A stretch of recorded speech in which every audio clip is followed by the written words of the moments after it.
Esta viagem começa seguindo o extenso sistema ferroviário do Nebraska, na pradaria Oglala, lar da veloz Antilocapra. Depois seguirá para o sul até o Parque Estadual Fort Robinson, que foi palco de sangrentas batalhas entre índios e os primeiros colonizadores europeus. Passará por diligências à moda antiga e por manadas de búfalos a caminho da cidade de Alliance, um centro histórico do Velho Oeste. Após um breve retorno, o destino é o Stonehenge americano. Depois, segue para a Trilha dos Pioneiros rumo ao oeste, na direção do Monumento Nacional Scottsbluff.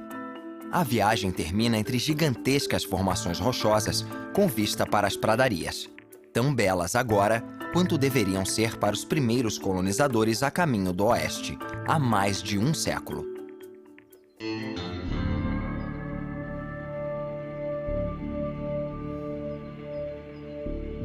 O Nebraska costuma ser chamado de o estado onde começa o Oeste, devido às suas amplas paisagens e história de pioneirismo. Foi aqui que começou a construção da primeira estrada de ferro transcontinental em 1865. No meio da Guerra Civil, o presidente Abraham Lincoln aprovou uma lei para a construção de 3.000 quilômetros de ferrovias que abririam esta nova fronteira, ligando as costas leste e oeste do país. Embora os trilhos originais tenham sido utilizados em outras linhas férreas no decorrer dos anos, trens de carga e de passageiros ainda utilizam a mesma rota.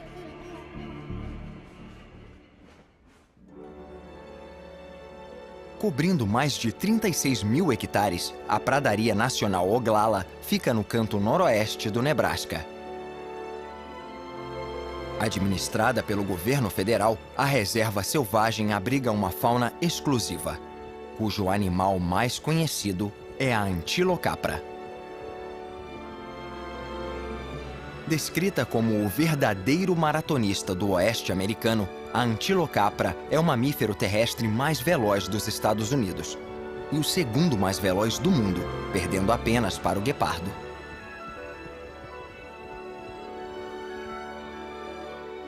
Seu habitat são as amplas planícies do Nebraska, e eles sobrevivem em um ambiente que costumava ser cruel para os primeiros pioneiros que chegaram do leste.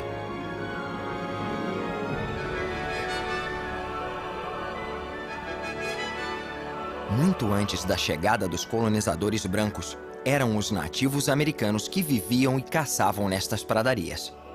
As várias colinas isoladas ou montes, com seus topos achatados, oferecem vistas belíssimas da região.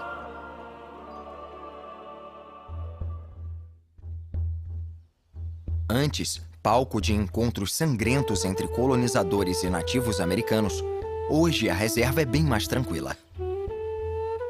O destaque em Oglala é Pine Ridge, a maior floresta plantada pelo homem nos Estados Unidos.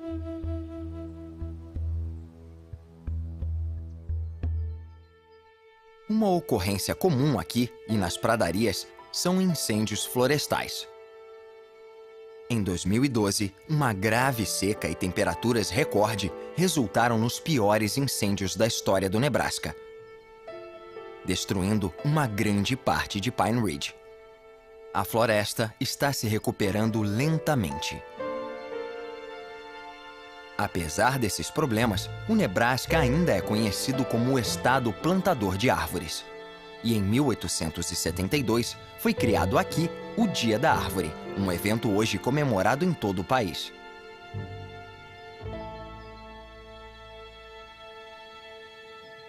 Aqui, impressionantes formações rochosas surgem das colinas verdejantes. A geologia única foi criada por milhares de anos de erosão nas camadas de arenito e barro, causada pela água e pelo vento. Os sedimentos que compõem estas formações foram depositados por um antigo mar, o Canal Marítimo Interno do Oeste, que cortava o continente há 70 milhões de anos. Há 28 milhões de anos, o mar recuou, unindo o continente, causando erosão nas rochas mais macias e deixando para trás estes formatos alienígenas. Além dos geólogos, paleontólogos também são atraídos para cá pelas antigas criaturas marinhas, há muito extintas, cujos fósseis estão enterrados nestas colinas. Em um determinado ponto, as pradarias dão lugar à Floresta Nacional do Nebraska, que cobre 4.500 km².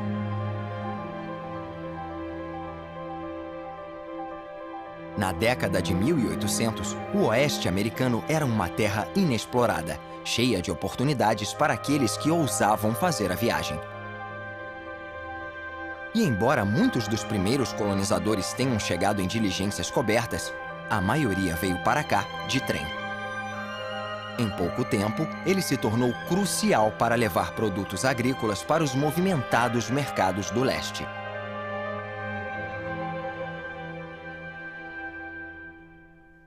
As ondas de novos colonizadores do século XIX não foram recebidas de braços abertos pelas tribos indígenas locais. A tensão resultou em muitas batalhas.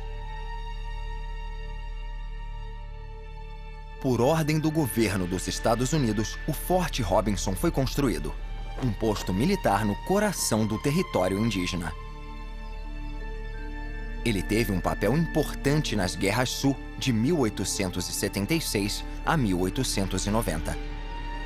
A batalha mais famosa aconteceu perto de War Bonnet Creek, onde o icônico herói de guerra nativo americano, Cavalo Louco, foi finalmente derrotado.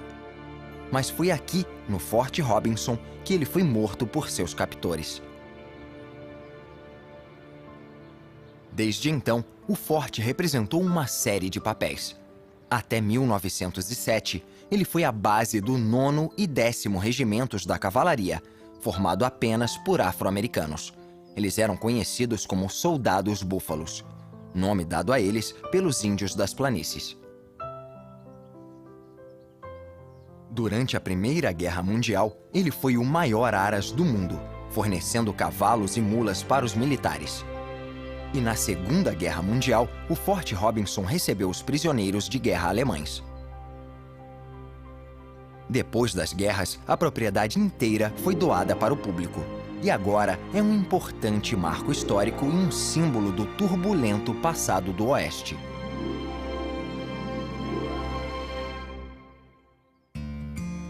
O Parque Nacional que cerca o Forte Robinson cobre quase 9.000 hectares de planícies e formações geológicas. Ele também é uma das áreas de trilhas a cavalo mais populares do estado. Os moradores do Nebraska vêm para cá em viagens curtas ou em longas expedições a cavalo. A associação da região aos cavalos vem da presença militar na área. Durante a Primeira Guerra Mundial, quando a tecnologia motorizada finalmente acabou com a necessidade da cavalaria, 15.000 cavalos foram leiloados para os moradores locais. Mas quando o exército dos Estados Unidos voltou a se interessar pelos animais, na década de 1940, teve início o programa de criação de cavalos árabes, introduzindo-os no mercado. Desde então, estas amplas planícies têm sido um local popular para a equitação. Outra atração são os passeios de diligência do Museu do Parque Estadual, que permitem que os visitantes usufruam do meio de transporte mais comum naquela época. Viajando em uma velocidade média de 8 km por hora, as diligências paravam em várias estações durante a jornada. Geralmente, uma nova parelha de cavalos ou mulas estaria pronta para a próxima etapa da viagem, permitindo que os viajantes seguissem sem atrasos. Elas podiam percorrer até 100 km em um dia. E ao contrário destes passeios a lazer, existia o perigo real de serem assaltadas por bandidos na estrada. Além disso, havia os possíveis ataques de nativos americanos durante as longas jornadas pela região selvagem.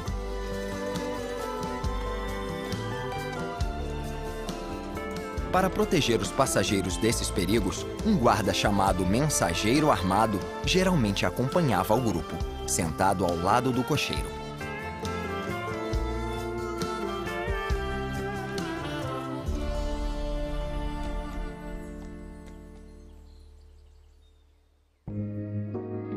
A singularidade do Nebraska está em sua paisagem que mistura pradarias e florestas de pinheiros, formações rochosas retorcidas e montes retos. Isso deveria parecer outro mundo para os primeiros pioneiros do leste. Mas a exploração atual do Nebraska é mais voltada para o lazer que para a colonização. Estas colinas ao redor de Smiley Canyon são locais famosos para observar a vida selvagem. É fácil avistar águias douradas, falcões da pradaria e perus selvagens nestas florestas e pastagens.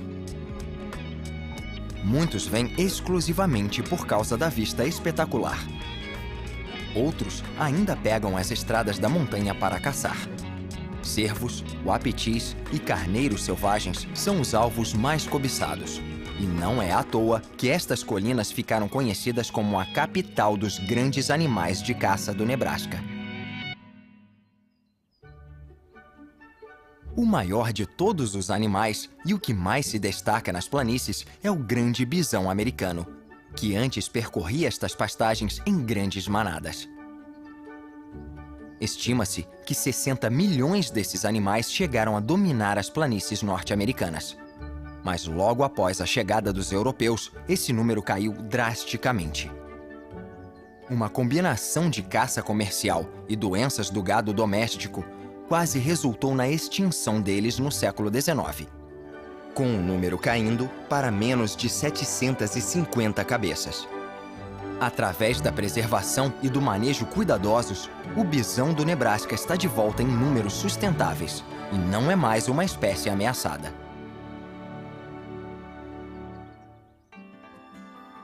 Atualmente, o que mais se vê é gado bovino, já que o Nebraska é um dos maiores produtores de carne do país. Os pastos abundantes e uma constante oferta de água nos rios, córregos e poços fizeram essa indústria dominar o estado.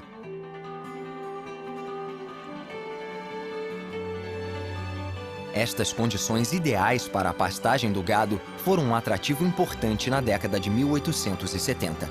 Grandes áreas de terra foram doadas aos colonizadores pelo governo sob a Lei da Propriedade Rural, que dava o direito de posse através do uso capião.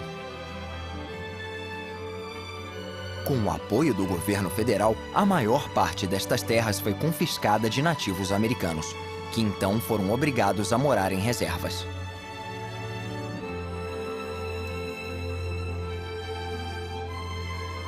O gado prosperava nestas planícies, e para incentivar a nova indústria, os peões do Texas traziam seus rebanhos para o Nebraska em busca de melhores preços. O resultado foi a tradicional cultura dos cowboys que existe até hoje.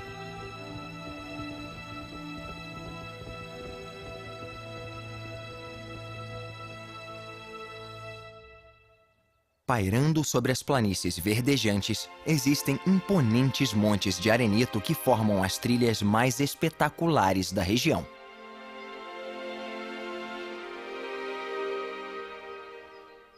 Mas seguindo para o sul, as pradarias aos poucos dão lugar às famosas Sand Hills, as dunas cobertas de grama que compõem um quarto do estado.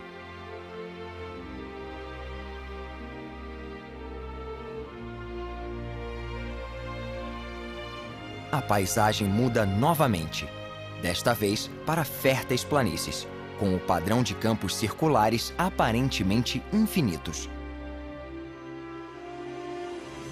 É uma região relativamente seca do país, e a irrigação das plantações é vital. A maior parte da água vem de fontes subterrâneas. Depois, ela é distribuída para estas fazendas por um sistema de irrigação giratório central, criando este mosaico de círculos. Aqui, a água nem sempre foi tão abundante. As devastadoras secas da década de 1930 provocaram um caos na agricultura, transformando estas terras em deserto durante o famigerado Dust Bowl, bem no meio da Grande Depressão. Depois, o Nebraska recuperou sua posição de importante centro agrícola, com a ajuda destas novas técnicas de irrigação. Mas agora, Com a água subterrânea sendo consumida muito mais rapidamente do que está sendo reposta, o setor agrícola do estado terá novos problemas à vista. Apelidada de um oásis entre as dunas, a cidade de Alliance é um dos mais importantes centros históricos do Nebraska. Quando a cidade foi construída perto da ferrovia, o tribunal do condado foi transportado para cá de trem, vindo da vizinha Hemmingford, em 1899. Um evento exaltado pelas revistas Scientific American e Harper's. Desde o início, Alliance se tornou ponto de encontro de colonizadores e fazendeiros à procura de suprimentos e querendo vender suas colheitas e seu gado para outras partes do estado. Grande parte da história da cidade gira em torno da ferrovia, até mesmo o seu nome. Quando a linha Burlington chegou a Alliance em 1888, a cidade se chamava Grand Lake, mas o superintendente da ferrovia na época pediu que o nome mudasse para Alliance por começar com a primeira letra do alfabeto, o que para ele atrairia mais negócios. Dando continuidade à sua longa ligação com a ferrovia, Alliance possui uma das maiores instalações para manutenção de locomotivas dos Estados Unidos. Ela pertence à empresa ferroviária Burlington Northern Santa Fe, ou BNSF, a segunda maior rede de carga da América do Norte. A empresa transporta carvão suficiente para gerar cerca de 10% da eletricidade do país. Com mais de 600 funcionários, os trens não param de ir e voltar das minas da bacia do Rio Powder, no estado vizinho de Wyoming. E ser o centro de distribuição para o maior campo de carvão dos Estados Unidos rendeu a este pátio de carga o apelido de Coração de Carvão.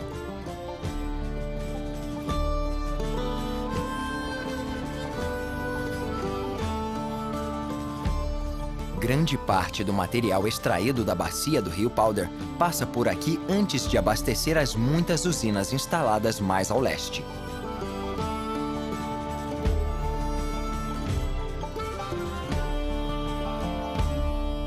Nos arredores de Alliance, fica um dos pontos turísticos mais visitados do Nebraska, Carhenge, uma coleção de 38 carros antigos que ganhou vida nova em forma de arte. Originalmente concebido em 1987 por Jim Reinders, os carros estão dispostos como Stonehenge na Inglaterra, mas com um toque moderno. Desde o começo, a instalação foi ameaçada com uma ordem de retirada. Mas depois de uma longa campanha feita por seus muitos admiradores, Carhenge foi doada aos cidadãos de Alliance. A construção original incluía 3 veículos importados, mas eles foram enterrados posteriormente e substituídos por carros produzidos em Detroit. Cerca de 75 mil pessoas visitam o local todos os anos. E em 2009, ele entrou para a lista das 10 atrações mais bizarras dos Estados Unidos, feita por um site de turismo. Um encontro já está planejado para o dia 21 de agosto de 2017, quando Carhenge estará no caminho de um eclipse solar total.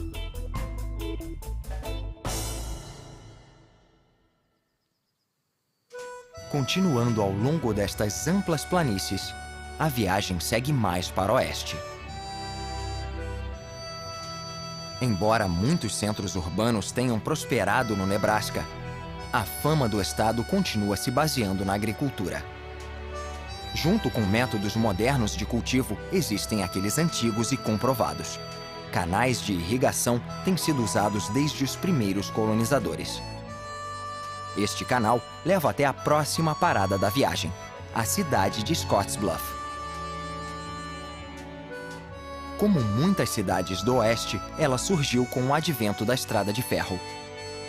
Uma febre de construções no final do século XIX trouxe pessoas e comércio para o vale, para trabalharem em projetos de irrigação em grande escala. Hoje, a população se mantém com cerca de 15 mil pessoas. Desde seus primórdios, Scottsbluff também investiu nas áreas da indústria, educação e turismo. Entre as atrações está seu famoso centro de artes, o Teatro Midwest. Construído em 1946 no estilo moderno da época, ele faz parte do Registro Nacional de Lugares Históricos. Scottsbluff é atendida pela ferrovia Burlington Northern Santa Fe. É comum ver trens de carga puxando cerca de 100 vagões. Seu comprimento total é impressionante, geralmente passando dos 2 quilômetros. A carga é movida por duas poderosas locomotivas a diesel, que durante a sua vida útil percorrerão até 80 milhões de quilômetros. São 4 viagens de ida e volta à Lua.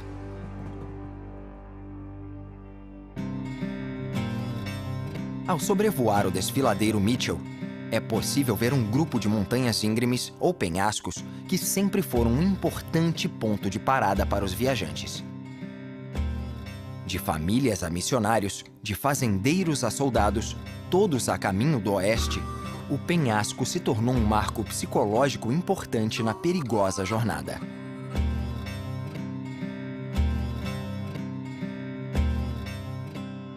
Este cenário espetacular devia ser um alívio bem-vindo para os viajantes após meses de planícies abertas.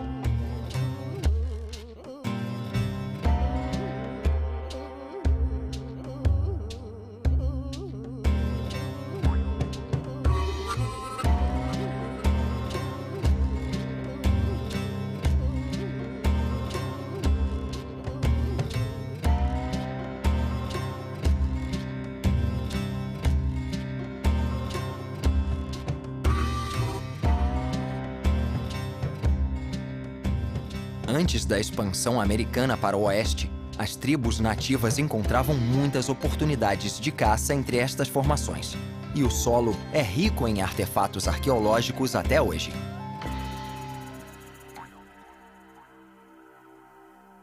Cercado pela imensa Rocha da Águia de um lado e pela Rocha Sentinela do outro, fica o Museu e Centro Turístico de Scottsbluff. Além de abrigar uma coleção permanente, os prédios servem de palco para encenações históricas que acontecem no parque. O lugar também é um popular ponto de partida para quem faz trilhas.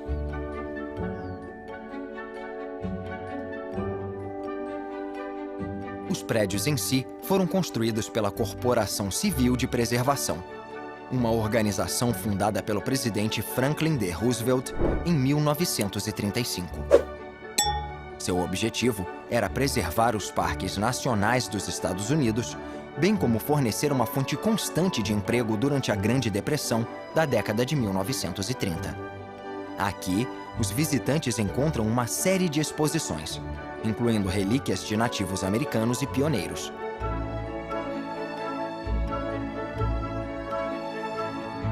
Saindo do centro turístico e passando por um túnel sob a Rocha Sentinela, fica a Estrada Summit, cortando e contornando as rochas, acompanhando o formato delas. Ela foi parcialmente construída pela Corporação Civil de Preservação. E assim, a estrada representa o esforço de centenas de jovens de famílias carentes que culminou neste extraordinário legado para futuras gerações desfrutarem. Esta amostra do esplendor da natureza, bem como da criatividade e determinação humanas, faz de Scottsbluff um lugar perfeito para encerrar esta jornada.